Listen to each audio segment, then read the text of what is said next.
من الشيطان الرجيم بسم الله الرحمن الرحيم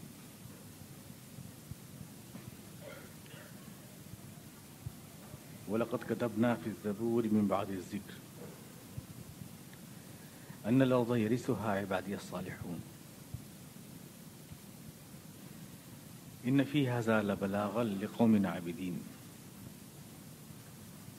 وما أرسلناك إلا رحمة للعالمين.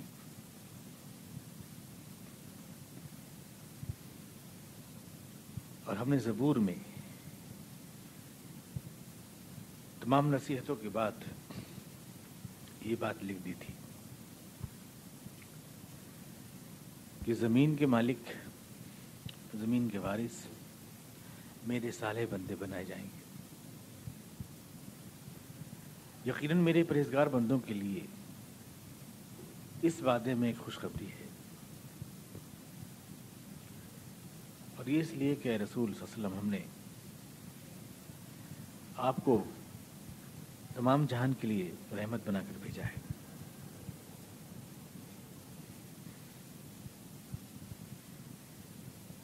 وَلَقَدْ كَتَبْنَا فِي الزَّبُورِ، ہم نے زبور میں یہ بات لکھ دی تھی. پچھلی آیات میں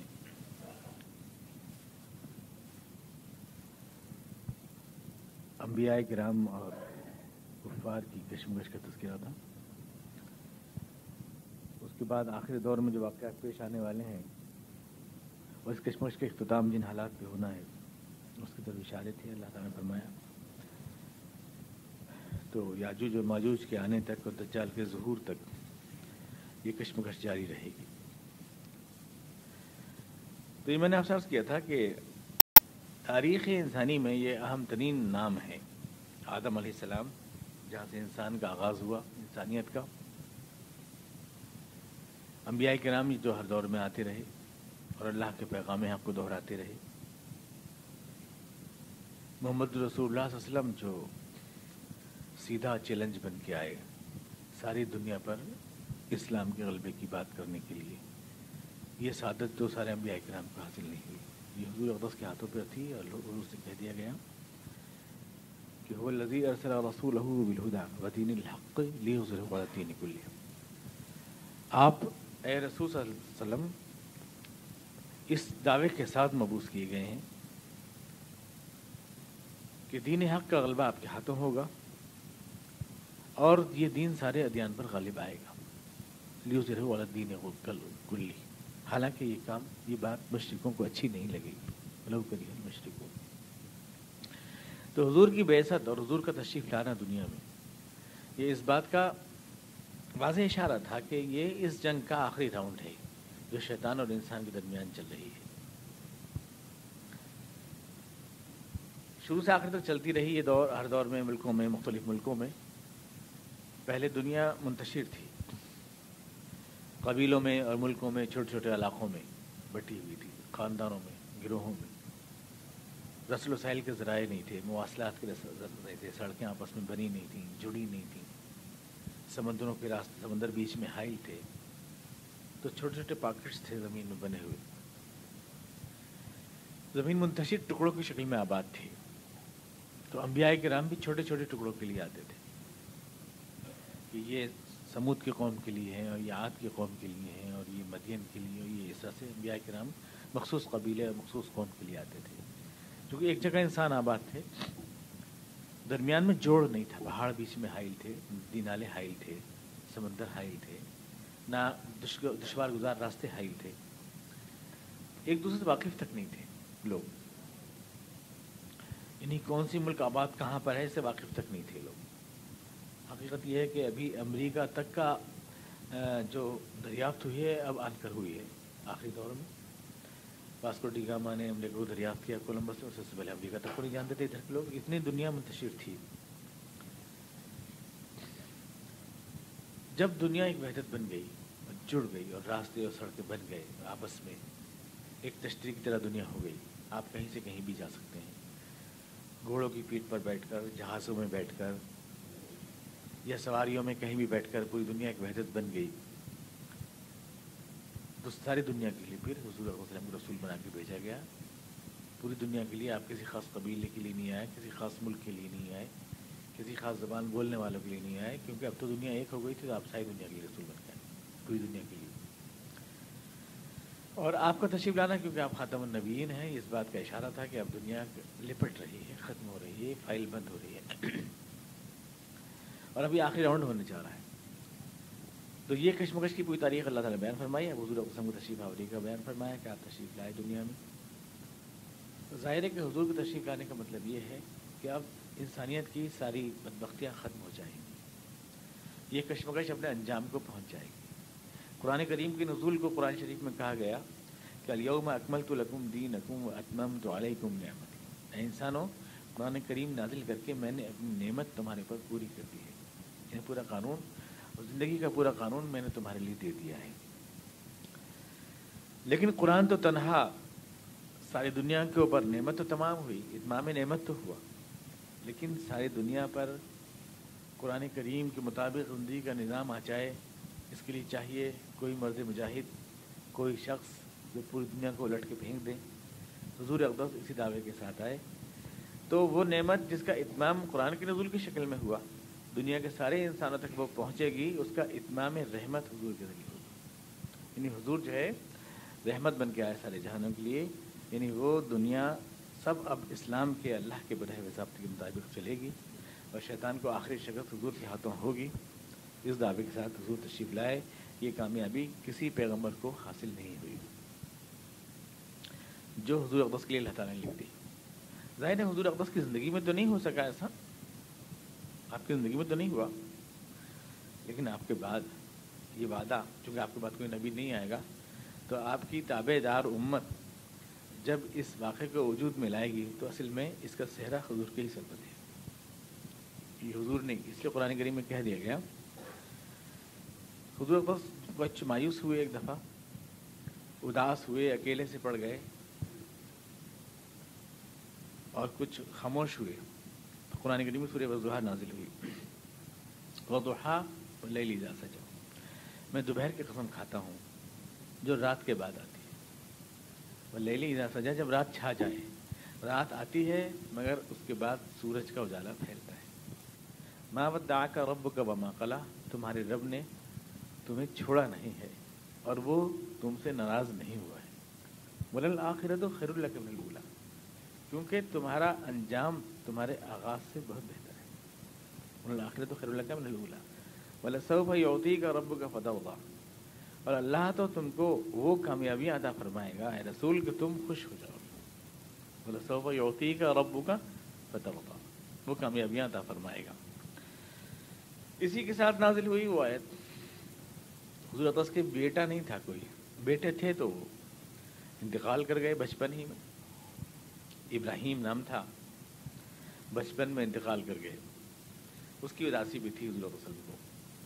انتقال ہوا تو بہت دشمنوں نے خوشیاں منائیں اور یہ کہا کہ اب تو ان کا نام چلانے والا اور ان کے مشن کو چلانے والا کوئی رہا نہیں، اس لیے یہ بات ان کے ساتھ ہی ختم ہو جائے گی جو یہ لے کر اٹھے ہیں۔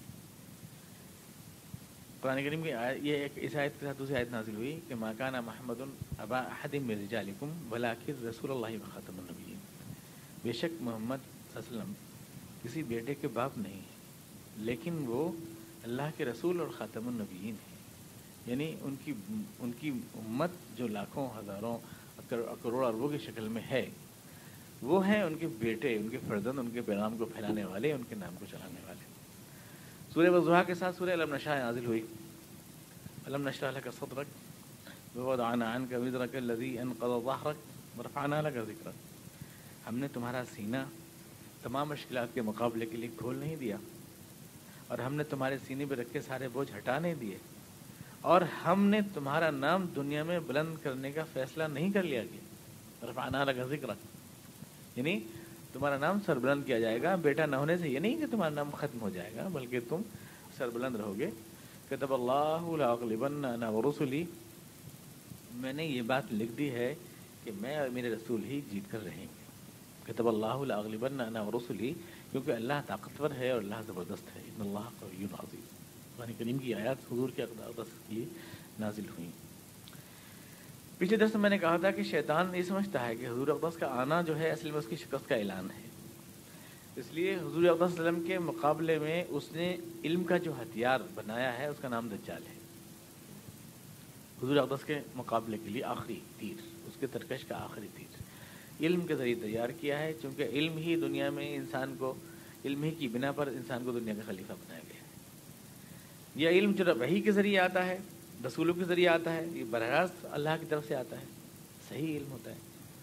اور وہ علم جو چراہا ہوا علم ہے، جو شیطان کا اور جو وہ اپنے ملحد و دہری بندوں کو بھی دیتا ہے، عطا کرتا ہے، یہ علم ایک چراہا ہوا علم ہے. اس پورے ہوئے چراہے علم کی انتہا ہے جو دجال کی شکل میں ظاہر ہوتی ہے.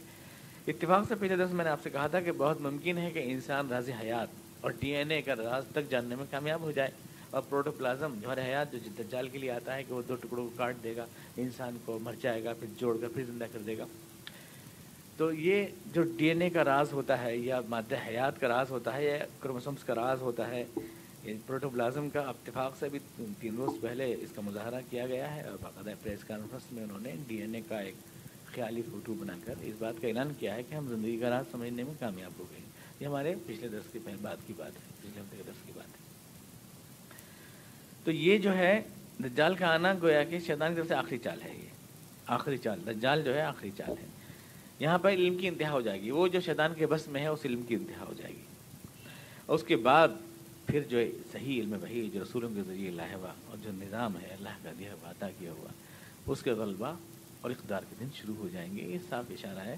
چنانچہ اس ساری کہانی کو بیان کرنے کے بعد اللہ تعالیٰ نے اس صورت کو ختم کرتے ہوئے فرمایا کہ یہ سب کچھ ہوتا رہا اور دنیا کو ہم ختم کر دیں گے، اور یہ سب سلسلہ آدم اور ابلیس کی کشمکش کا حصہ سے ختم ہو جائے گا. اور اس کے بعد نے فرمایا، اور یہ بات میں نے زبور میں، یعنی جو اولین کتب میں سے ہے اللہ کی، میں نے لکھ دی تھی من بعد ذکر، نصیحتوں کے بعد. یعنی جو نصیحتیں اس میں تھیں، زندگی گزارنے کے اخلاقی نظام جو پیغمبر لے کر کے آئے، تو صرف اتنا نہیں تھا کہ میرا دین صرف اخلاقی نظام تھا، صرف ذکر تھا اور کچھ نہیں تھا.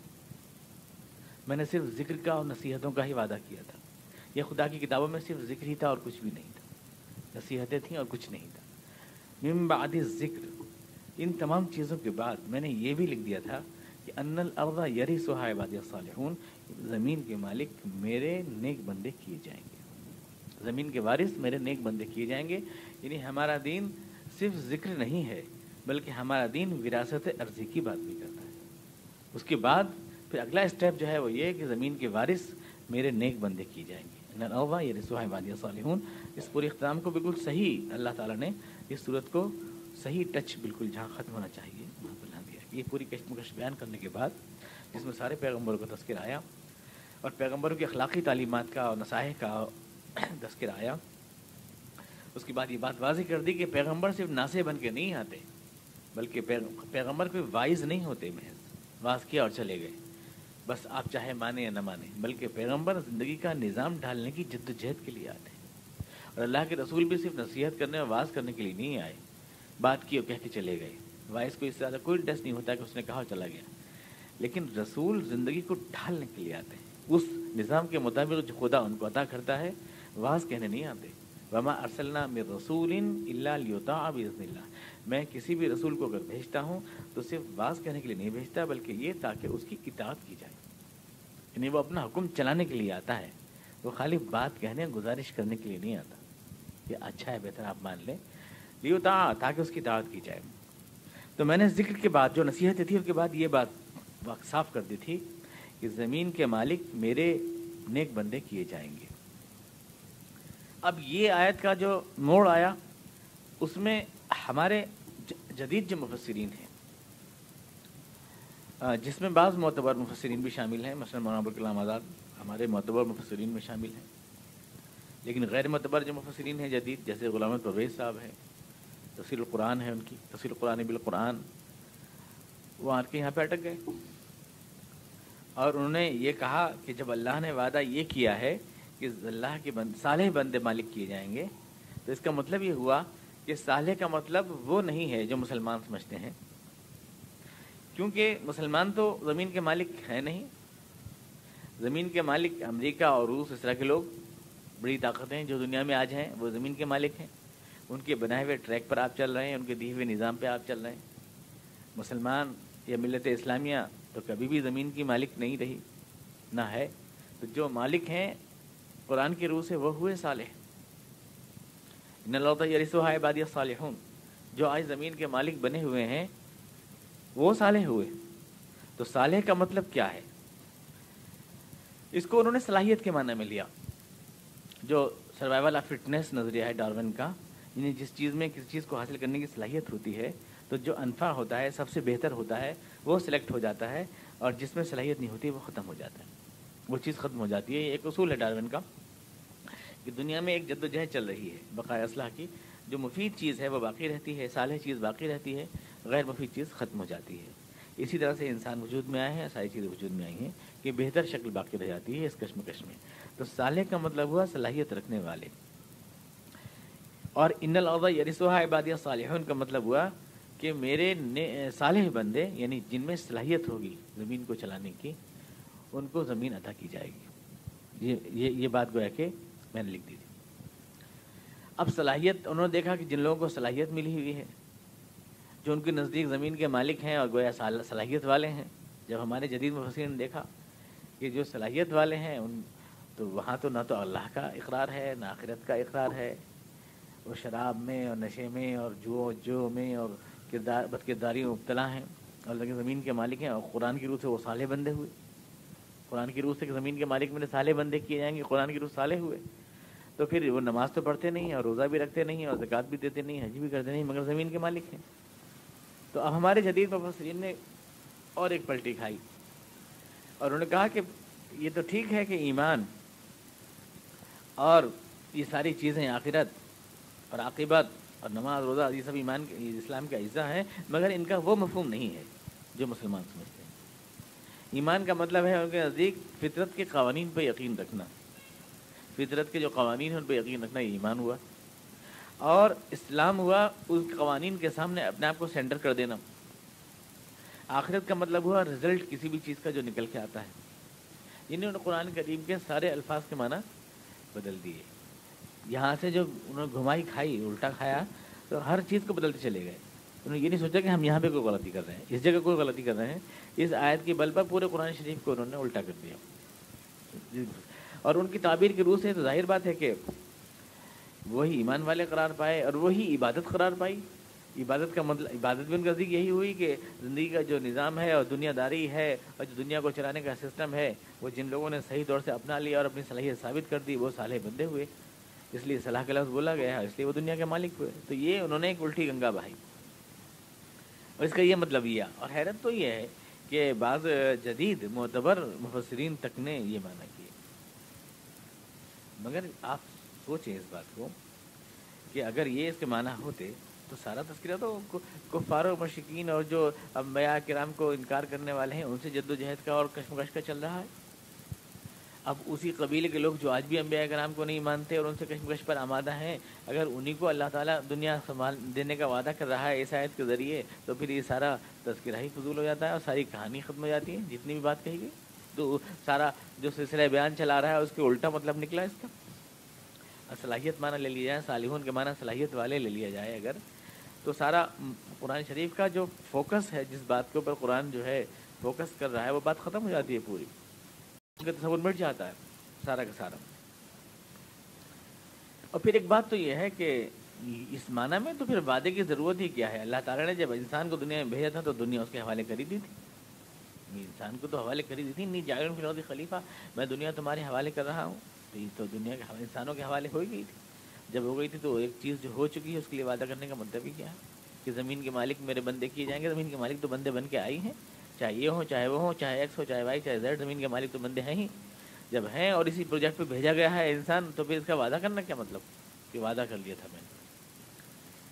تو حقیقت میں یہ جدید مفسرین جو ہیں قرآن شریف کے سارے الفاظ کا کھیل کرتے ہیں، اور اس لیے کم از کم غلام احمد پرویز صاحب جیسے لوگ جو مفسرین کہلاتے ہیں اپنے آپ کو، انہیں مسلمان نہیں کہا جا سکتا، اس لیے کہ ان کی تفسیریں اور تشریح کی روح سے قرآن کریم کا مفہوم ہی خبت ہو جاتا ہے۔ پھر تو یہ گنڈے اور بدماش جو LSD کے دم لگاتے پھر رہے ہیں اور چرس اور جو ننگے ناچ رہے ہیں اور جو برہنہ تہذیب اور فحش تہذیب کو دنیا میں پھیلا رہے ہیں، بلکہ سارے گناہوں کا سرچشمہ جو شیطان کے ایجنٹ ہیں، وہی گویا کہ اللہ کے نیک بندے ہوئے، نعوذ باللہ من ذالک۔ اس کا مطلب یہ نکلتا ہے۔ لیکن پھر اس سوال کا جواب کیا ہے؟ سوال تو ہے کہ اللہ نے وعدہ تو کیا تھا نیک بندوں سے، اور قابض ہوگا یہ، قابض وہ ہوگا جو قدر نیک نہیں ہے۔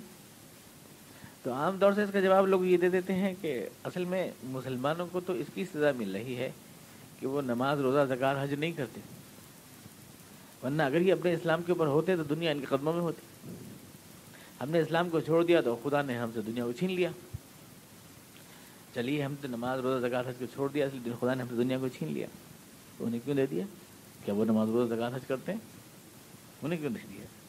اور کہتے ہیں کہ یہ مسلمانوں کو سزا ہے، اگر مسلمانوں کو سزا دی جاتی ہے صرف، اور غیر مسلم کو نہیں دی جاتی نماز، روزہ، زکوٰۃ، حج چھوڑنے کی، تو اس ملک میں 762 سال تک ہمارا مغل امپائر حکومت کر چکی ہے۔ مسلمان ہی تو تھے، نماز پڑھتے تھے کیا؟ شرابیں پیتے تھے، جوئے کھیلتے تھے، رقاصائیں نچاتے تھے، ہندو عورتوں سے شادی کرتے تھے، کوئی کریکٹر نہیں تھا ان کا، خوب جی بھر کے موج مستیاں کی ایک آدمی کو چھوڑ کر۔ ایک آدھ کو چھوڑ دیں، اورنگزیب عالمگیر رحمۃ اللہ علیہ کو، یا 2-4 لوگ کو، ایک کو چھوڑ دیں، لیکن پوری ہسٹری بڑی شرمناک ہے۔ وہ کون سے بڑے متقی پرہیزگار تھے؟ اکبر اعظم، اکبر دی گریٹ بہت متقی پرہیزگار آدمی تھے کیا؟ لیکن پورے ہندوستان کے بنے ہوئے تھے مالک، مسلمان ہوتے ہوئے مالک بنے نہ بنے، فاسق فاجر مسلمان مالک بنے۔ تو یہ دلیل کہ ہم نے اسلام کو چھوڑ دیا اس لیے دنیا ہمارے ہاتھ سے نکل گئی، تو ان مسلمانوں نے تو اسلام کو چھوڑ دیا تھا مگر دنیا ان کے ہاتھ میں کیوں آئی؟ ان کے ہاتھ میں کیوں آئی؟ اگر یہ کوئی دلیل ہے تو ان کے ہاتھ میں کیوں آئی؟ قرآن نے آخر وعدہ کیا کیا ہے اور قرآن کہنا کیا چاہتا ہے، اس کو ہم سمجھیں۔ اس کی تھوڑی تفصیل آپ کو سمجھنا ہوگی۔ اس دنیا کو چلانے کے لیے جیسے میں نے آپ سے کہا کہ اللہ تعالیٰ نے علم کو بنیادی شرط قرار دیا، آدم کو اس لیے دنیا کا مالک بنایا گیا کہ علم کی صلاحیت رکھتا ہے۔ اب علم کی 2 قسمیں ہیں، وہ علم جو اللہ کی رائے سے بے نیاز ہو کر شیطان سپلائی کرتا ہے اپنے ایجنٹوں کو، اور ایک وہ علم جو اللہ اور انبیاء اور رسول کے ذریعے سے براہ راست اللہ کے خزانے سے جو علم حقیقی کا سرچشمہ ہے وہاں سے دیا جاتا ہے، یہ علم حقیقی ہے۔ اب دنیا چلانے کا جو علم ہے یہ تو یکساں ہے، اللہ کی طرف سے بھی آپ کو دنیا چلانے کے لیے جو دنیا چلانے کی صلاحیتیں ہیں، تو اللہ نے آپ کو جو ڈیوٹی دی تھی وہ یہ تھی کہ آپ اس دنیا کو چلانے کی صلاحیت اپنے اندر پیدا کریں، اور دنیا کو چلانے کی صلاحیت پیدا کر کے اللہ کے احکامات کے مطابق اس کو چلائیں۔ یہ آپ کی خلیفہ ہونے کا مطلب یہ تھا کہ ایک طرف آپ اللہ کے احکامات کو سمجھیں اور ایک طرف آپ دنیا کو سمجھیں، اور اس کے بغیر یعنی دونوں علم جب تک آپ کو حاصل نہ ہو، یعنی اللہ کے احکامات کو بھی آپ سمجھتے ہوں، یہ تو ہوا علم دین، اور دنیا کو بھی آپ سمجھتے ہوں، یہ ہوا علم دنیا، ان دونوں کے مکس جب کرتے ہیں آپ تو خلافت یعنی دنیا کو چلانے کے، اللہ کے احکامات کے مطابق چلانے کے قابل ہوتے ہیں آپ۔ ورنہ آپ نے دنیا کو چلانا تو سیکھا مگر اللہ کی مرضی کو نہیں سیکھا، تو دنیا تو چلا لیں گے مگر اللہ کی مرضی کے مطابق نہیں چلائیں گے۔ آپ نے اللہ کی مرضی کو تو سیکھا مگر دنیا چلانا نہیں سیکھا، تو اللہ کی مرضی پہ تو آپ بھاشڑ دے دیں گے مگر دنیا کو نہ چلا پائیں گے، کبھی نہیں چلا پائیں گے۔ تو دونوں علم یعنی آپ کے لیے ضروری تھے خلافت کی ذمہ داری کے لیے، اللہ کی مرضی کے مطابق دنیا کو چلانا ہے تو اللہ کی مرضی بھی جاننا ہے اور دنیا کو چلانے کا طریقہ بھی جاننا ہے، تبھی تو چلا پائیں گے۔ ان دونوں کا جو ہے یعنی کمبینیشن، ان دونوں کا علم عالیہ اور علم عالیہ جسے کہتے ہیں، ان دونوں کمبینیشن جو ہے یہ ہے، اس سے آپ اگر آپ اس کو اپنائیں گے تو آپ صالح بندے کہلائیں گے۔ وہ فٹنس کا ترجمہ کرتے ہیں کائنات کے قوانین سے ہم آہنگی، اور اللہ تعالیٰ فٹنس کا ترجمہ کرتا ہے، صالح کا ترجمہ کرتا ہے اللہ کے قوانین سے ہم آہنگی، یعنی اللہ تعالیٰ جو قوانین ہمیں دیتا ہے اگر ہماری فطرت ان سے ہم آہنگ ہوتی ہے تو ہم کامیاب ہوں گے۔ پرویز صاحب ترجمہ کرتے ہیں دنیا کی چلانے کے جو قوانین ہیں اس سے اگر ہم آہنگ ہوتے ہیں تو ہم کامیاب ہوں گے، وہ اس کا یہ ترجمہ کرتے ہیں صالحیت کا۔ اب یہ ہے کہ دنیا چلانا کو اگر آپ ایک مثال میں سمجھیں تو ایک موٹر ہے، یہ موٹر ہے جو آپ کو، یہ اگر موٹر آپ سے بنانا آتا ہے، چلانا آپ کے پاس ہے تو آپ گاڑی کو چلا لیں گے، چاہے آپ مطلب یہ کہ راستہ جانتے ہوں یا نہ جانتے ہوں، چاہے آپ غلط راستے پہ چلائیں موٹر تو چلے گا۔ مراد آباد جانا ہے آپ کو اور گاڑی میں آپ کی موٹر لگی ہوئی ہے تو گاڑی آپ کی چلے گی، اگر مراد آباد کا راستہ نہیں جانتے ہیں تو چندوسی کو چلی جائے گی، مگر گاڑی تو چلے گی۔ البتہ راہ اگر آپ کو نہیں معلوم ہے تو گاڑی چل کر بھی اپنی منزل تک نہیں جائے گی، اگر آپ کو راہ نہیں معلوم ہے۔ اللہ کی وحی کا علم آپ کو راہ، اور اللہ کے رسول اور اللہ کی کتابیں آپ کو وہ راہ بتاتی ہیں جس پر اس گاڑی کو چلنا چاہیے، اس گاڑی کو چلنا چاہیے، وہ راہ بتاتی ہیں۔ اسٹیئرنگ آپ کے ہاتھ میں اختیار ہے، آپ چاہیں تو ادھر کو موڑ سکتے ہیں، آپ چاہیں تو ادھر کو موڑ سکتے ہیں، اختیار اللہ تعالیٰ نے آپ کو دیا، ایک اختیار، اس اختیار کو انبیاء اور رسول کی ہدایات کے ذریعے آپریٹ کیا جاتا ہے اس اختیار کو، کہ وہ بتاتے ہیں کہ ادھر کو اس ٹرننگ نہیں موڑنا ہے، ادھر کو موڑنا ہے، تو آپ صحیح راہ پہ جائیں گے۔ انبیاء اور رسول اس ٹرننگ کو کنٹرول کرتے ہیں۔ دنیا کا علم انجن کو کنٹرول کرتا ہے۔ انجن جس کے پاس ہوگا وہ گاڑی چلائے گا، چاہے وہ اکبر اعظم ہو، چاہے وہ امریکہ ہو، چاہے وہ روس ہو، چاہے سلطان صلاح الدین ایوبی ہو۔ انجن جس کے پاس، لیکن صحیح منزل پر، جس منزل کو آپ کو جانا ہے اسی منزل پر انسان کو جہاں جانا چاہیے یہ گاڑی چلے، اس کے لیے لازمی طور سے انبیاء اور رسول کی ہدایت کی ضرورت ہے۔ ورنہ گاڑی ضرور چلے گی مگر کسی گڈھے میں جا کے ختم ہو جائے گی یا مر جائے گی، یا کہیں بھی کھڈ میں آپ گر جائیں گے۔ گاڑی تو چل رہی ہے پر غلط راہ پہ چل رہی ہے، خوفناک جنگل میں جا رہی ہے، کسی کھائی میں گرنے جا رہی ہے۔ گاڑی چل کر جتنی تیزی سے چلے گی اتنی جلدی کھائی میں گرے گی، جتنی تیزی سے چلے گی۔ تو انسان کی فلاح اور صلاح اور نجات جو ہے وہ انبیاء کی بتائی ہوئی راہ میں ہے۔ دنیا کی گاڑی چلانا یہ علم کے ہاتھ میں ہے، جس کے ہاتھ میں علم ہوگا وہ گاڑی چلائے گا۔ اب راستہ تو بہت پکا یاد ہے مراد آباد جانے کا، میں گاڑی موٹر نہیں ہے، کھڑا خالی ڈھانچہ کھڑا ہے، موٹر ہے ہی نہیں اس میں، تو آپ چاہے کتنا بھی وظیفہ پڑھیں، لا الہ الا اللہ سبحانہ کرنے کی 100 لاکھ دفعہ پڑھ لیں تو وہیں کھڑا رہے گا، وہ تھوڑی چلا جائے گا، کیونکہ آپ نے اس میں موٹر تو فٹ کیا نہیں ہے، یا موٹر تو فٹ ہے پر مراد آباد کا راستہ معلوم نہیں ہے، تو آپ نہیں پہنچ پائیں گے وہاں پر۔ تو دونوں چیزیں آپ کو معلوم ہونی چاہیے، طاقت بھی ہونی چاہیے، راہ بھی ہونی چاہیے۔ طاقت علم سے ملتی ہے، راہ وحی سے ملتی ہے۔ انبیاء اور رسول سے مطابق کرتی ہے، علم آپ کو دنیا کے اصولوں سے مطابق کرتا ہے۔ علم مادی جو ہے دنیا کے اصولوں سے مطابق کرتا ہے، صلاحیت کہتے ہیں مطابقت کو، اصولوں سے مطابقت کو۔ تو یہاں صالحون کا لفظ بولا گیا مطابقت، انہوں نے ترجمہ کیا دنیا کے اصولوں سے مطابقت، حالانکہ اس کا مطلب تھا اللہ کی مرضی کے ساتھ ساتھ دنیا کے اصولوں سے مطابقت، یعنی اس سے بھی مطابقت، ادھر سے مطابقت، دونوں طرف سے صلاحیت ہونی چاہیے، دونوں طرف سے جو ہے مطابقت ہماری ہونی چاہیے۔ یہ چیز ہے جو صحیح اس کے مطلب جو کانٹیسٹ ہے۔ اور اس کے بعد اللہ تعالیٰ اس دنیا میں دوسروں کو موقع دیتا ہے، دنیا ان کے حوالے نہیں کرتا ہے، وارث نہیں بنتے، وہ وارث بنیں گے اس کے نیک بندے، یعنی جو اللہ کے احکامات کے مطابق زندگی کی تعمیر کریں گے، اور جنہیں اب ملی ہوئی ہے وہ وارث نہیں ہے، بلکہ جیسے ایک سائنس کے کسی بھی اسٹوڈنٹ کو لیب کے آلات دے دیے جاتے ہیں، تھوڑی دیر کے لیے اس کے ہاتھ میں دے دیے جاتے ہیں جو سائنسی آلات ہیں، تو وہ اس لیے ہوتے ہیں تاکہ اس کا ایگزام لیا جائے، امتحان لیا جائے، وہ اس کا مالک نہیں ہوتا، اس کا مالک نہیں ہوتا ہے، لے کر اس سے واپس لے لیا جاتا ہے، جانچ کے اس کو لِنَبْلُوَكُمْ فِيمَا آتَاكُمْ، ہم جانچیں تم کیسا کام کرتے ہو، اس کے لیے کچھ دن دے دیا، وہ وارث نہیں بنتا۔ وارث وہ ہوتا ہے جس سے لے کر پھر چھینا نہ جائے، جس سے لے کر پھر وہ ہوا وارث۔ تو دنیا میں اللہ سے بیزار قوموں کو دنیا حوالے کی جاتی ہے پر امتحان کے طور پر، جیسے لیب کے اسٹوڈنٹ کو ہتھیار یا آلات دیے جاتے ہیں، مگر یہ دنیا جب حوالے کی جائے گی یہاں سے لے کے آخرت تک اور جنت کی زندگی تک اللہ کے نیک بندوں کے حوالے کی جائے گی، یہ قرار دیے جائیں گے۔ اس سے پہلے استخلاف رہے گا، یعنی ایک کے بعد ایک، ایک کے بعد ایک، ہاتھ بدلتے رہیں گے، یہاں سے وہاں، وہاں سے وہاں، کبھی اس کے ہاتھ میں، کبھی اس کے ہاتھ میں، کبھی اس کے ہاتھ میں، استخلاف تو رہے گا، لیکن وراثت یعنی مالک بن جائیں پھر کوئی چھین نہ سکے، یہ صرف نیک بندوں کا مقدر ہے، کیونکہ جب ان کو یہ زمین ملے گی اشرقت الارض بنور ربها، تو یہ میں آپ کو سمجھا چکا ہوں کہ یہی زمین اللہ تعالیٰ آپ کی جنت بنا دے گا، اس کو پھیلا کر وَإِذَا الْأَرْضُ مُدَّتْ، اس کو پھیلا کر اس زمین کو ایک نئی شکل میں جگمگا اٹھے گی اللہ کے نور سے، وَأَشْرَقَتِ الْأَرْضُ بِنُورِ رَبِّهَا، اور یہی یوم تبدل الارض غیر الارض قرآن میں کہا گیا، اس وقت یہ زمین زمین نہ ہوگی بلکہ اللہ کی مرضیات جنت ایک یہ مطلب بدل دی جائے گی، یوم تبدل الارض غیر الارض والسماوات۔ تو اللہ تعالیٰ اس کا مالک مکمل آپ کو بنا دے گا، پھر یہاں سے آپ کو کوئی نکالنے والا نہیں ہوگا، یہ سلسلہ یہاں سے لے کے جنت تک چلتا رہے گا۔ اور جن دوسروں کو دیا گیا وہ استخلاف ہے، یعنی ایک ہاتھ میں دیا پھر لے لیا، ایک ہاتھ میں دیا پھر لے لیا، دوسرے کے ہاتھ میں دے دیا، جانچ اور پھر چھوڑ دیا، یہ ہے۔ تو میں نے یہ لکھ دی تھی کہ زمین کے وارث جو ہیں یعنی مالک بالآخر سونپ دی جائے گی ان کو، سب ختم، سب مر گئے، اتر کا جو بچا وہ دے دیا گیا ان کو۔ ان الارض یرثها عبادی الصالحون ان فی ھذا لبلاغا لقوم عابدین، بے شک اس میں ایک پیغام ہے، ایک خوشخبری ہے میرے عبادت گزار بندوں کے لیے، وہ ہارنے کے لیے نہیں آئے ہیں دنیا میں، جیتنے کے لیے آئے ہیں، بالآخر آخری فتح ان کی ہے، یہ ایک پیغام ہے میرے نیک بندوں کے لیے۔ کیوں ایسا کیوں ہونا ہے؟ رسول صلی اللہ علیہ وسلم کہ ہم نے جب آپ کو مبعوث کرنے کا فیصلہ کیا تھا اس دنیا میں، تو یہ اس بات کا اعلان تھا کہ شیطان اس آخری مارکے میں ہار جانے والا ہے، ہار جائے گا شیطان اس آخری مارکے میں، اور وہ رحمت اور زندگی بسر کرے گا۔ انسان ایک مسرت پرمسرت اور کامیاب زندگی ان اصولوں کے سائے میں بسر کرے گی. تو آپ دنیا میں انسانوں کے لیے رحمت بننے کے دعوے کے ساتھ آئے تھے. اس لیے ضروری ہے کہ اگر آپ ساری عالم کے لیے رحمت ہیں تو اس شان رحمت کا اتمام اسی وقت ہو سکتا ہے جب آپ کا لایا ہوا نظام ساری دنیا کے انسانوں کا نظام بن جائے. اسی وقت آپ کی شان رحمت کا اتمام ہوگا, نہیں آپ کی رحمت مکمل ہوگی.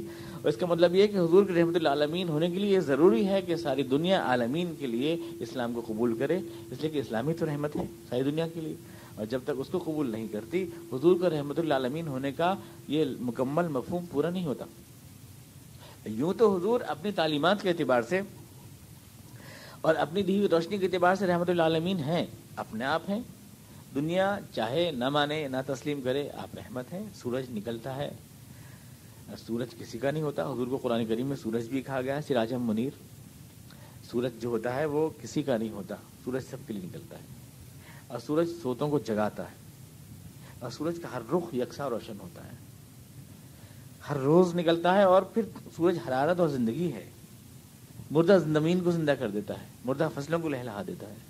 تو سورج ہونے کا مطلب یہ کہ حضور اندھیروں میں اجالا ہے, حضور حرارت ہے, حضور زندگی ہے, حضور روشنی ہے, اور سب کے لیے ہے کیونکہ اس کا ہر چیز یکساں ہے. اب کسی بھی آدمی نے جب سارے جہان کے لیے آپ سورج بن کے آئے تو آپ رحمت للعالمین ہوئے سارے جہان کے لیے. اب لیکن سورج تو سارے جہان کے لیے نکلتا ہے. آپ کوئی اپنی کھڑکی بند کر لے, کوئی اپنے کمرے بند کر لے, کوئی اپنی آنکھ کا آپریشن نہ کرانا چاہے تو اس میں سورج کا تو کوئی قصور نہیں ہے. سورج تو اپنے آپ رحمت للعالمین ہے. سورج تو ساری دنیا کو رحمت بن کے آیا. جس نے آنکھیں بند کی, جس نے کمرہ بند کیا, جس نے دروازے بند کیے, جو اندھیروں میں بھٹکنا چاہتا ہے وہ اپنا نقصان خود کر رہا ہے, اس کی ذمہ داری سورج پر نہیں ہے. اس لیے حضور تو رحمت للعالمین ہے اپنے اصولوں کے اعتبار سے, اپنی ہدایت کے اعتبار سے. اب جس نے حضور کا انکار کیا یا حضور علیہ وسلم کی راہ پہ نہیں چلا, یا اس نے اپنے کمرہ بند کر لیا, یا حضور کی دشمنی پہ اتر آیا, یا اس چراغ کو بجھانے کی کوشش کی, وہ بدبخت تو اپنا نقصان خود کر رہا ہے. اس سے حضور کی شان رحمت پہ کوئی دھبا نہیں آتا. آپ تو سب کے لیے رحمت بن کے آئے, اور سب کے لیے رحمت للعالمین ہے, ساری دنیا کے لیے آپ بن کر کے آئے. اور میں کہوں گا کہ اس کے باوجود ایک حدیث حضور کی بڑی اور سمجھاتی ہے اس چیز کو. لوگ رحمت للعالمین کا مطلب یہ لیتے ہیں کہ حضور کی سیرت کا وہ اسپیکٹ پیش کیا جائے جس میں صرف تواضع ہے اور خاکساری ہے. لیکن حضور علیہ وسلم نے جو کچھ بھی کیا, تو جو اصول میں نے آپ کو ایک بار سیرت کی تقریر میں بتایا تھا کہ حضور نے جو اصول دیے تھے, جو لوگ حضور کو نہیں مانتے وہ بھی ان اصولوں کے مطابق اپنی زندگی کا نظام ڈھال رہے ہیں, تو آپ تو ان کے لیے بھی رحمت ہے. مثالیں آپ کو دی تھی کہ اقوام متحدہ کا جو چارٹر ہے اس میں جو اصول ہیں وہ سب حضور کے عرفات کے خطبے سے لیے ہیں انہوں نے. ساری دنیا کے انسان برابر ہے, عورتوں کی عزت کرنی چاہیے, سب کو آزادی خیال کا حق ہے, لوگ عوام کے مشورے سے حکومت کا نظام چاہیے. یہ ساری جتنے بھی ہیں جو پنچشیلا میں یا میگنا کارٹا میں یا چارٹر میں ہیں, یہ سارے تو حضور علیہ وسلم کی تعلیمات میں موجود ہیں. یہ آپ کہتے ہیں 1948 میں انہوں نے بنایا ہے اقوام متحدہ کا چارٹر, یہ میگنا کارٹا 600 کتنے سال کا ہو گیا, لیکن یہ کہ حضور اقدس کی تعلیمات اس سے 14-15 سال پہلے سے موجود ہیں. یہ چیز تو انہوں نے حضور سے چرایا. اب یہ سب لوگ حضور کو تو مانتے نہیں ہیں, مگر آپ کے اصولوں کو اپنے دستوروں کی بنیاد بنا رہے ہیں, تو حضور تو ان کے لیے بھی رحمت ہوئے نا. ان کے لیے بھی, جنہوں نے تسلیم نہیں کیا ان کے لیے بھی رحمت ہوئے کہ آپ کی دی ہوئی شائستگی, آپ کا دیا ہوا نظام, آپ کے دیے ہوئے اصول لوگوں کے اصولوں کی بنیاد بنے, دستوروں کی بنیاد بنے, آپ ان کے لیے بھی اصول. لیکن اس کے ساتھ میں ایک بات کہوں کہ لوگ یہ کہتے ہیں کہ صاحب حضور کی شان رحمت یہ ہے کہ حضور جانوروں کے لیے رحمت تھے, اور حضور اونٹ کو بلبلایا تو یوں بولے, اور گدھے کے اوپر کسی نے دھبا لگا دیا تو آپ حضور یوں بولے, اور حضور نے فلاں کا ٹوکری اٹھا کے وہاں پہنچا دی, حضور نے فلاں کے کپڑے دھو دیے, حضور نے فلاں کا بکری کا دودھ دھو گھر پہنچا دیا. حضور کی شان رحمت کو صرف یہاں پہ محدود کر دیتے ہیں. یا دشمنوں کو کیسے معاف کیا آپ نے, دشمنوں کو کیسے کیسے صدم ڈھائے, آپ نے ان کو دعائیں دیں, حضور کی شان رحمت کو صرف یہاں تک محدود کر دیتے ہیں, اتنا ایسولیٹ کر دیتے ہیں. لیکن خود حضور اقدس وسلم نے اپنے اس تشریح میں جو بات فرمائی ہے, حضور وسلم نے جو حدیث ہے وہ کتنی واضح ہے. حضور فرما رہے ہیں اس حدیث کا حاصل یہ ہے کہ میں جو قتال یا جہاد کرتا ہوں یہ بھی میری رحمت ہے, یہ بھی میری رحمت ہے. یہ حضور صلی اللہ علیہ وسلم نے جو ہے حدیث کے الفاظ میں نقل کیے تھے, اس کا خلاصہ یہ ہے الفاظ کا کہ اللہ نے مجھے بھیجا ہے, انما بعثنی اللہ, اللہ نے مجھے بھیجا ہے, میں لوگوں کو مارتا ہوں, اضربہم واشتمہم واصلبہم, اور میں ان کو سولی بھی دیتا ہوں, اور میں ان کو مارتا بھی ہوں, ان سے جہاد بھی کرتا ہوں, ان سے قتال بھی کرتا ہوں. حضور نے فرمایا اس لیے کہ جب تک وہ راہ راست پر نہ آ جائیں تب تک مجھے ایسا کرنے کا حکم دیا گیا ہے کیونکہ میں ان کے لیے رحمت بنا کر بھیجا گیا ہوں. یہ حضور کی حدیث ہے. اس کے الفاظ جو ہیں میرے پاس لکھے ہوئے ہیں وہ فرمائے. تو یہ حضور صلی اللہ علیہ وسلم نے ارشاد فرمایا کہ میں لا اصلبنہم ولا اقتلنہم، میں ان کو میں یعنی ان کے ساتھ وہ جہاد کرتا ہوں، ان کو جو ہے سب کچھ کرتا ہوں اور استعمال کرتا ہوں صرف اس لیے کہ ان کو میں سیدھے راہ پہ لے آؤں. جیسے ایک باپ اپنے بچے کو چھڑی بھی مارتا ہے، تماچا بھی مارتا ہے، اس کا کھانا بھی بند کرتا ہے تاکہ وہ شائستہ اور مہذب ہو جائے. اگر ایک باپ کو اپنے بچے کے لیے اتنا پینالٹی دینے کا حق ہے تو وہ جو رحمت بن کے آیا ہو سارے انسانوں کے لیے، وہ انسانوں کو تھوڑا سا پنشمنٹ دینے کا حق نہیں رکھتا؟ ڈاکٹر کو آپریشن کرنے کا حق ہے. ڈاکٹر رحمت ہی تو ہوتا ہے اس کا آپریشن. اگر کہیں پھوڑا نکل آئے اور ڈاکٹر وہاں پر نشتر کو استعمال کرے تو یہ ڈاکٹر کی رحمت ہی تو ہے اس مریض کے لیے. اس پھوڑے کو پالنا تو کوئی رحمت نہیں ہے. تو اس چیز کو حضور سے بتا رہے ہیں کہ آپ نے یہاں تک کہ جو آپ کی وہ شان رحمت وہ اپنی جگہ ہے، لیکن آپ نے جو بھی اپنے صحیح اصولوں کی اشاعت کے لیے جو اسٹرگل بھی کیا آپ نے، جو جد و جہد بھی کیا آپ نے، بسا اوقات وہ مقابلے کی شکل میں بھی ظاہر ہوئی، وہ بھی آپ کی رحمت ہی تھی. آپ سوچیں اگر حضور نہ ہوتے اس دنیا میں تو آج دنیا کا نقشہ کیا ہوتا؟ 1500 برس پہلے اگر اسلام کی روشنی نہ پھیلی ہوتی دنیا میں، آج دنیا کے ایک تہائی حصے کو بر اسلام کا اجالا، ایک تہائی تقریباً 54 ملکوں میں آج اسلام کا اجالا پھیلا ہوا ہے. دنیا کی تقریباً 1/4 آبادی سے زیادہ مسلمان ہیں دنیا میں، یعنی حضور کی برادری دامن سے وابستہ ہے. اور یہ تو صرف لوگ ہیں جنہیں آپ گن سکتے ہیں، لیکن حضور کی تعلیمات کا اثر، آپ کی دی ہوئی تعلیمات کا اثر جو ساری دنیا کے نظاموں پر پہنچا، دنیا سمجھتی نہیں ہے، یہ ہے حضور کا اثر. حضور نے کہا کہ امرہم شورا بینہم، یہاں جمہوریت کے نام لوگ لینے لگے. حضور نے کہا کہ مزدور کا پسینہ خشک ہونے سے پہلے اس کی مزدوری دے دو، اور مزدور دولت جو ہے صرف مالداروں کی نہیں بلکہ مزدوروں کی امانت ہے. یہاں سے کمیونزم نکل آیا، اس میں سے کمیونزم نکل آیا. حضور نے جو اصول دی، حضور نے کہا کہ توحید، دنیا میں وحدت، اللہ کے علاوہ کوئی دوسرے نہیں ہے. یہ چھوٹی چھوٹی طاقتیں، یہ پتھر کی بت، کچھ نہیں ہے. دنیا آج ہی خود شرک سے بیدار ہو رہی ہے. دنیا میں جو عقلی استدلال اور جو سوچنے کا اور مشاہدے کا ایک ماحول پیدا ہوا، ایکسپریمنٹل نالج، تجربہ کر کے جانے ایک چیز کو، یہ سب حضور کے دیا ہوا فیضان ہے. حضور نے کہا یہ دنیا تمہارے لیے تسخیر کی گئی ہے، شمس و قمر، چاند، ستارے، دریا، سب یہ تمہارے غلام ہیں، تم انسان اللہ کی بات کے لیے پیدا کیے گئے ہو. حضور نے کہا یہ تو ماتا سمجھتے تھے ہر چیز کو، سب پوچھنے کی چیزیں. چندر بھی ماتا ہے، سورج بھی ماتا ہے، یہاں تک کہ چچک بھی ماتا ہے. ہر ایک کی پوجا ہو رہی تھی. جو ماتا ہیں ان کو کوئی ریسرچ تھوڑی کرے گا. ان کی زمین اگر ماتا ہے، دھرتی اگر ماتا ہے تو اس کو تو کھودنا بھی بہت بڑا جرم ہوا، دھرتی اگر ماتا ہے تو. لیکن حضور نے کہا کوئی ماتا واتا نہیں ہے، یہ سب تمہارے استعمال کی چیزیں ہیں. سمندروں میں گھس جاؤ، غوطے لگاؤ، آسمانوں کی پہنائیوں میں جاؤ. یہ جو آپ نے ایک طرح کا یعنی بلاک، ذہنی بلاک، مینٹل بلاک جو آپ نے کھولا اور سب چیزوں کو انسان کا خادم بتایا، آج اس کا اثر آپ دیکھتے ہیں سارے سائنسی اکتشافات میں، ساری سوچ میں. دنیا آج جو کھنگال رہی ہے ساری دنیا کو، اس لیے کہ اب یہ ان کو خدا نہیں سمجھتی. چاند کو خدا سمجھتے تو اس پر راکٹ کیوں بھیجتے؟ مریخ کو خدا سمجھتے تو اس پر راکٹ کیوں بھیجتے؟ جب تک ماتا سمجھتے رہے کسی کی ہمت بھی نہ ہوئی، پوچھتے ہی رہے ان کو. حضور نے کہا ماتا واتا نہیں ہے، انہیں دیکھو، کھنگالو، چھانو، پٹکو، یہ سب تمہارے خادم ہیں، یہ پوری کائنات. تو آپ کے دیے ہوئے اصولوں کا اثر 1/4 لوگ ضرور ہیں آج حضور کے دامن سے وابستہ، اور 3/4 جو حضور دامن سے وابستہ نہیں ہے. پر آپ کی دی ہوئی تعلیمات اور آپ کے دیے ہوئے اصول جو ہیں دنیا کے ہر دستور میں، ہر چارٹر میں موجود ہیں. دنیا نے اس سے فائدہ اٹھایا، سائنسی اکتشافات نے اس سے فائدہ اٹھایا، آدمی کی سوچ بدلی، سوچنے کا ڈھنگ بدلا. یہ چیز جو ہے یہ حضور کی رحمت ہے جو سارے انسانوں کو حاصل ہوئی، جو ماننے والے ہیں ان کو بھی اور جو نہ ماننے والے ہیں ان کو بھی.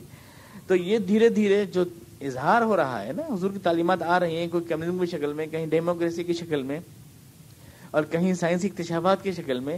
یہ دھیرے دھیرے اسلام کی طرف بڑھتے ہوئے، جھجکتے ہوئے قدم ہے. کسی پانی پھوٹنے والا ہوتا ہے نا، تو کہیں ایک سودا یہاں سے پھوٹ گیا، ایک سودا یہاں سے پھوٹ گیا، ایک سودا یہاں سے پھوٹ گیا، مل کے پھر ایک دھارا بن جاتا ہے. تو یہی چیزیں جو آپ کو الگ الگ دکھائی دیتی ہیں، ایک دن دھارا بن کے اسلام کا دھارا بن جائیں گی، کیونکہ یہ اسلام کی سوچ ہے جو اسلام نے پیدا کی. دھرم کو عقل سے جوڑا، ورنہ دھرم جو ہے ایک بلائنڈ فیتھ کا نام تھا، بیوقوفی کی باتیں کرنے کا نام تھا. دین اور مذہب بیوقوفی کی باتوں کا نام تھا، اس میں عقل کا کام نہیں ہوا کرتا تھا. اس کو عقل سے جوڑا، سوچ سے جوڑا، اور دنیا کو انسان کا خادم بنایا، اور وہ اصول دیے جن کو اپنانے کے لیے دشمن بھی مجبور ہوئے. تو اس طرح سے آپ دیکھیں تو حضور سارے جہان کے لیے رحمت بن کے آئے. وما ارسلناک الا رحمۃ للعالمین. ہم نے آپ کو اب دیکھیں کب کہا, اس وقت تو حضور کے ساتھ کچھ لوگ تھے نہیں, اتنی بڑی بات کہنا کہ ہمیں تمام دنیا اور جہان کے لیے. حضور نے فرمایا کہ میرے سامنے اللہ نے زمین کو سمیٹ دیا اور میں نے زمین کے مشارق و مغارب کو دیکھ لیا, اور مجھے امید ہے کہ جہاں تک میں نے دیکھا ہے زمین کو وہاں تک میری امت پھیل جائے گی, اور کوئی کچا گھر یا کوئی پکا گھر ایسا نہیں بچے گا جہاں یہ آواز نہیں جائے گی. آپ نے شاید فرمایا, یہ چیز آپ نے فرمائی اس وقت جب کہ آپ کے ساتھ بہت زیادہ لوگ نہیں تھے, بہت تھوڑے سے لوگ تھے. اتنی بڑی بات, اور قرآن نے اتنا بڑا دعویٰ کیا کہ تمام جہانوں کے لیے, وما ارسلناک, پوری دنیا پوری کائنات کے لیے یونیورسل فیکٹ بتایا اس کو. اتنی بڑی بات کہی, وما ارسلناک الا رحمۃ للعالمین. آپ کا تشریف لانا ہے محمد صلی اللہ علیہ وسلم تاریخ کے ایک نئے موڑ کا آغاز ہے, ایک نئی سوچ کا آغاز ہے, دور علم و قلم. پہلی وحی نازل ہوئی حضور پر, اقرأ بسم ربک الذی خلق. جاہل ملک میں, ایک جاہل لوگوں میں پڑھیے اس رب کے نام سے جس نے انسان کو قلم سے علم دیا. یعنی آپ علم کے دور میں, پین کے دور میں, کتاب کے دور میں پیدا ہوئے ہیں. قرآن کو کتاب کا نام دیا اس ملک میں جہاں کوئی کتاب نہیں تھی, 7 آدمی پڑھے لکھے تھے. قرآن کتاب, تلک آیات الکتاب و قرآن مبین, یہ کتاب کی آیتیں ہیں. تو حضور اقدس صلی اللہ علیہ وسلم اس دور جہالت اس اسٹیج پر آئے. حضور اقدس کی تشریف کا زمانہ گویا یہ مانا جاتا ہے کہ ایک نالج بلاسٹ کا زمانہ, جب آپ تشریف لائے, علم کے سرہانے کھڑے ہو کر آپ تشریف لائے, دور علم میں آپ آئے, علم کی رہنمائی کے لیے آپ آئے, تو آپ کے دیے ہوئے اصول ساری دنیا کے نظاموں میں گئے, آپ رحمت عالم بن کے آئے. اور یہ آخری میں نے کہا مارکا ہے, علم کا ہی مارکا ہونا ہے. اب پہلے جہالت اور علم کشمکش رہتی تھی, اب شیطانی علم اور انبیاء اور رسول کا علم جو ہے آپس میں برسر پیکار ہے. اور اس میں جب تک اللہ کے رسول کے لایا ہوا علم کامیاب نہیں ہوتا تب تک عملی طور سے ان پریکٹس حضور اقدس رحمۃ اللہ عالمین نہیں ہوں گے. حالانکہ اس وقت رحمۃ اللہ عالمین آپ اس معنی کر رہے ہیں کہ آپ کی دیوی تعلیمات ہیں, لیکن سارے انسانوں کے لیے آپ کے لایا ہوا نظام رحمت بن جائے گا. اس میں یہ پیشگوئی پوشیدہ ہے کہ آپ کے تشریف لانے کا مطلب یہ ہے کہ سارے انسانوں کے لیے آپ رحمت ثابت ہوں گے, یعنی آپ کے بتائے ہوئے اصولوں کے مطابق ہی دنیا کی تعمیر کی جائے گی. وما ارسلنا, کیونکہ یہ بات میں نے پہلے لکھ دی تھی زبور میں کہ یہ ہونا ہے, کسی پیغمبر کے ہاتھ نہ ہوا. یہ شعیب آئے, نوح آئے, صالح آئے, ہود آئے, سب لڑ بھیڑ کر تھک ہار کے چلے گئے, لیکن میں نے پہلے لکھ دیا تھا کہ اس زمین کا وارث مجھے نیک بندوں کو بنانا ہے, اور تمہارے ویست کے ذریعے, کیونکہ میں نے تمہیں رحمت عالم بنا کر بھیجا ہے, اس وعدے کو پورا کرنا ہے مجھے. وَلَقَدْ كَتَبْنَا فِي الزَّبُورِ مِن بَعْدِ الذِّكْرِ أَنَّ الْأَرْضَ يَرِثُهَا عِبَادِيَ الصَّالِحُونَ. میں نے لکھ دی تھی یہ بات زبور میں کہ زمین کے وارث میرے صالح بندے بنائے جائیں گے. بے شک اس میں بہت بڑی خوشخبری ہے میرے پرہیزگار بندوں کے لیے, کیونکہ اے رسول میں نے تم کو سارے جہان کے لیے رحمت بنا کر بھیجا ہے. اللهم صل على محمد وعلى كما صليت على ابراهيم وعلى ال ابراهيم مجيد. اللهم بارك على محمد وعلى ال محمد كما باركت على ابراهيم وعلى ال ابراهيم انك حميد مجيد. ربنا إنا ظلمنا انفسنا وان لم تغفر لنا وترحمنا لنكونن من الخاسرين. سبحان ربك رب العزة عما يصفون وسلام على المرسلين.